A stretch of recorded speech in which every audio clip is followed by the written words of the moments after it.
জীবন মানেই এই হাসি এই কান্না, এটা মেনে নিয়ে যারা জীবনে চলতে পারে তারাই কিন্তু সুখী। হ্যালো ভিউয়ার্স, আসসালামু আলাইকুম। আপনারা সবাই কেমন আছেন? তো সকাল থেকেই ভিডিওটা শুরু করে দিয়েছি। এই যে আমাদের নতুন রান্নাঘরে হচ্ছে আমরা রান্না বান্না শুরু করে দিয়েছি। ঘুম থেকে উঠে আমার হচ্ছে খালা শাশুড়ি তো চা বসিয়ে দিয়েছে। তো আজকে সকালবেলা তত বেশি প্যারা নেই, ভেবেছিলাম যে একটু দেরি করেই উঠবো, আজকে রান্নাবান্না করব, কারণ কালকে রাত্রেই কিছু তরকারি রয়ে গেছে আমার ছেলেমেয়ের জন্য। ওরা হচ্ছে খাওয়া দাওয়া করেই হচ্ছে স্কুলের উদ্দেশ্যে রওনা করবে।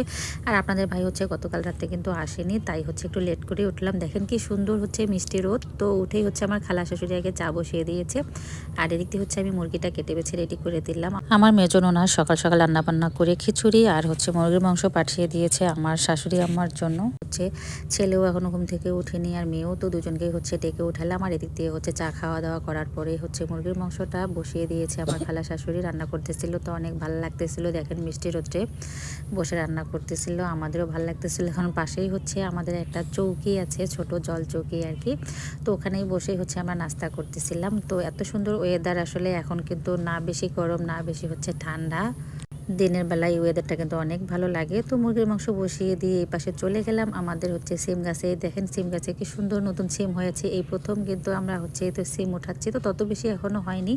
তো নিচে থেকে না একটা কি সুন্দর লাউ হয়েছে, লাউটা যে নিচে এত বড় হয়ে গেছে পাতার নিচে আমরা দেখিনি, আজকে দেখে তো আমরা অবাক হয়ে গেলাম, মাশাআল্লাহ।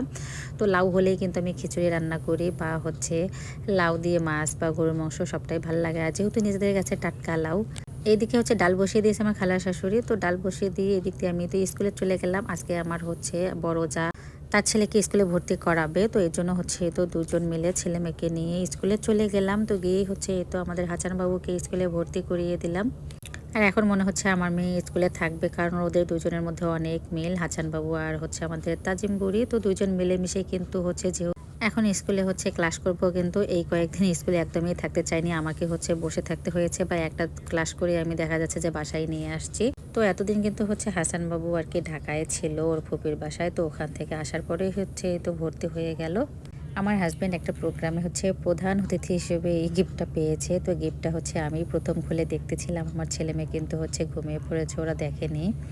তো মাশাল্লাহ মগটা অনেক ভালো লাগলো, অনেকটাই অবশ্য মগটার ওজন আছে, এবং কাচের মগ, সুন্দর হচ্ছে চা খাওয়া যাবে। কেমন লাগলো মগটা দেখতে একটু কমেন্টসে জানাবেন। আর আমরা এখন মুড়ি দিয়ে হচ্ছে তো গুড়ের জিলাপি খাবো, ভালোই লাগে খেতে। সন্ধ্যার দিকে কিন্তু হচ্ছে কারেন্ট চলে গেছে, আর এখানে উঠোনে আমি চুলাটা জ্বালিয়ে তো চা বসিয়ে দিয়েছি, আর আমার মেয়ে দেখেন চুলায় হচ্ছে জাল দিতেছে। তো রাতের বেলা কিন্তু খোলামেলা পরিবেশে এরকম আমরা সবাই মিলেমিশে চা বানিয়ে খাচ্ছিলাম, অনেক ভালো লাগতেছিল। আপনাদের কাছে কেমন লাগছে অবশ্যই অবশ্যই একটু কমেন্টসে জানাবেন। ভিডিওটা ভালো লেগে থাকলে অবশ্যই একটু ফলো দিয়ে পাশে থাকবেন। সবাই ভালো থাকবেন, সুস্থ থাকবেন, আল্লাহ হাফেজ।